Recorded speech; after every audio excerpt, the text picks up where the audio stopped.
السلام عليكم ورحمة الله وبركاته. اللقاء جديد، لقائنا اليوم إيمان ونجلاء في لقاء في المطبخ. اتفضلوا معانا نشوف هنعمل ايه. ولايك وشير وسبسكرايب مع تفعيل زر الجرس عشان يوصلكوا اي جديد. نبدأ مع بعض نسلق اللحمة بتاعتنا في الأول، وهنقول هنسلقها ازاي. غلينا شوية مية اهو. طبعا انا عارفة ان كلنا بنعرف نسلق اللحمة وبنعرف نعمل كل حاجة، بس احنا بنقول للبنات الصغيرين اللي مش عارفين. اهو هنبدأ ننزل باللحمة بتاعتنا في المية السخنة.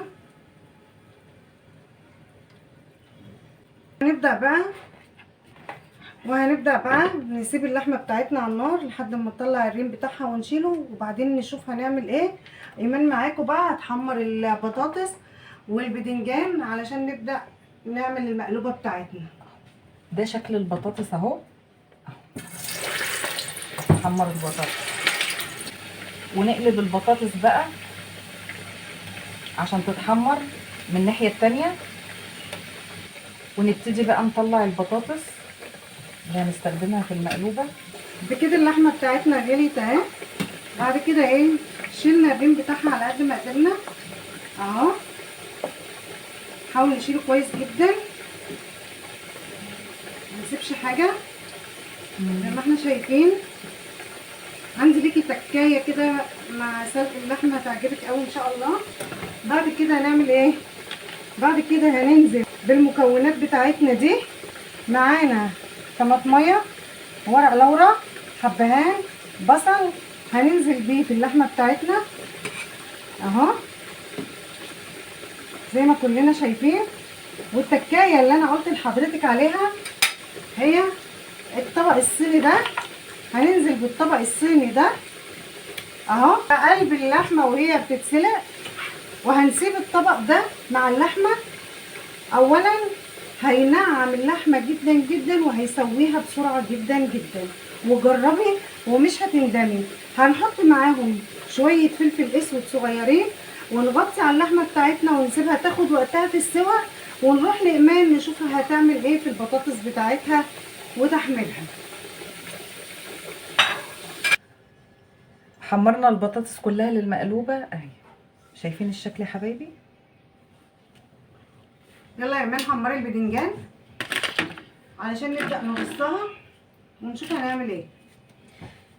قطعنا البتنجان بالشكل ده ونقعناه في ملح عشان ينزل ايه، ينزل الميه اللي فيه. أيوة. ويدبل شويه على اساس ايه، انه ما ياخدش زيت كتير في التحمير. وشايفين ما متقطع يبقاش شارب ازاي زيت. ونبتدي نقليه. نبتدي بقى نطلع بتنجان، شايفين شكله يا حبايبي للمقلوبة. شفتوا التحمير ولونه.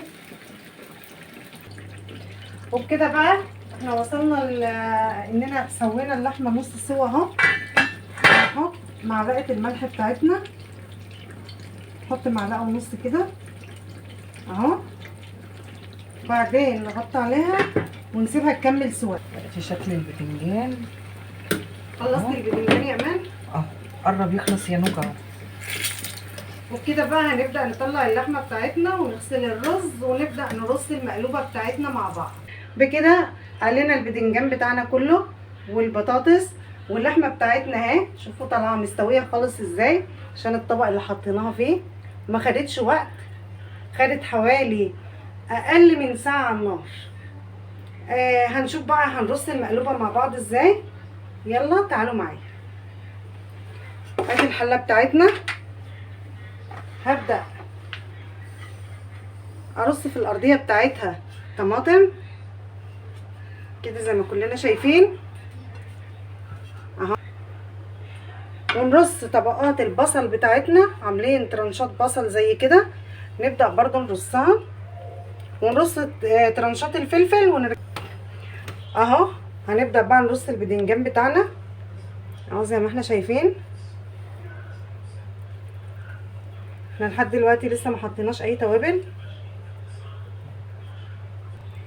بعد ما رصينا الارضيه ننزل كده بايه، بالبدنجان على الجوانب، جوانب الحله داير ما يدور. وبكده اهو رصينا البدنجان بتاعنا. بنيجي نديله، انا عامله في الطبق بتاعي ده شويه ملح على فلفل اسود على 7 توابل، ومقلباهم في بعض كويس، وابدا اديله رشات خفيفه كده اهو. جربيه بطريقتي ومش هتندمي، هيعجبك الطعم جدا جدا جدا. بعد ما خلصت خدي حطي اللحمه. هاتي اللحمه يا ايمان. هنزل باللحمه بتاعتي برضو بنفس النظام فوق البدنجان كده اهو، وهرصها، وبعدين احط طبقه البطاطس بتاعتي من فوقها اهو كده. رصينا اللحمه وبعدين رصينا البطاطس بتاعتنا هي فوقها، وبعدين اجيب نفس الطبق اللي انا عاملاه وتديني رشه، وادي رشات خفيفه خفيفه. طبعا بتقللي الملح يعني ما تزوديهوش، على اساس ان ايه احنا بنرش بين كل طبقه والتانيه. بعد كده بقى هغسل الرز بتاعي. على فكره المقلوبه بتتعمل برز بسمتي، بس انا بقى عملتها برز مصري وطلعت خطيره. دوقيها واكتبي لي في التعليقات هتعجبك ولا. احنا غسلنا الرز بتاعنا، عملنا كيلو رز. خدي الملح هنا. هحط عليه معلقتين ملح ممسوحين اهو زي ما احنا شايفين كده، واحط حوالي نص معلقه فلفل اسود، وده 7 بهارات. هحط برضو حوالي نص معلقه اهو، نص معلقه كبيره، ودي معلقه زعفران ممسوحه، وسنه قرفه حوالي ربع معلقه قرفه تقريبا.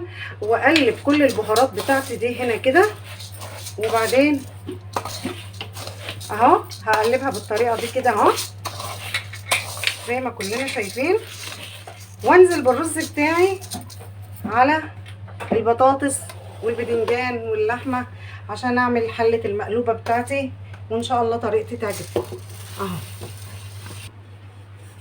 اهو. وابدا انزل بالشوربه بتاعتي. انا مش عايزه الشوربه تغطي الرز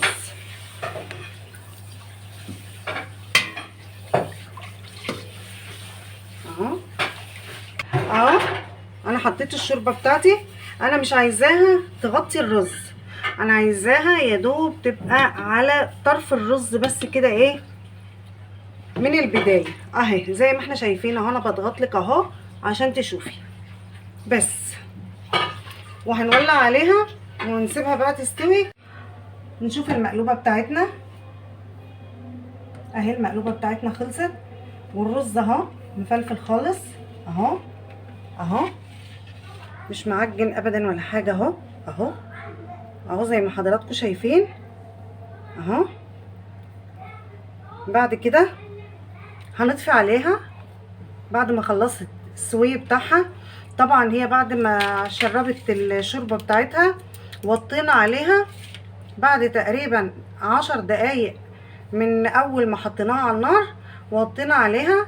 وبعد كده خلاص الرز بتاعنا استوى خالص اهو زي ما احنا شايفين. وهبدأ بقى اطفي عليها النار واغطي عليها الغطا واسيبها حوالي ربع ساعة، وبعد كده اقلبها ونقلبها مع بعض ان شاء الله. واهي يا حبايبي خلصنا المقلوبة بتاعتنا وقلبناها في الصينية وزي ما انتم شايفين، وان شاء الله تجربوها وتعجبكم. وشكرا والى اللقاء. ما تنسوش يا حبايبي لايك وشير وسبسكرايب مع تفعيل زر الجرس عشان يوصلكوا كل فيديوهاتنا الجديدة.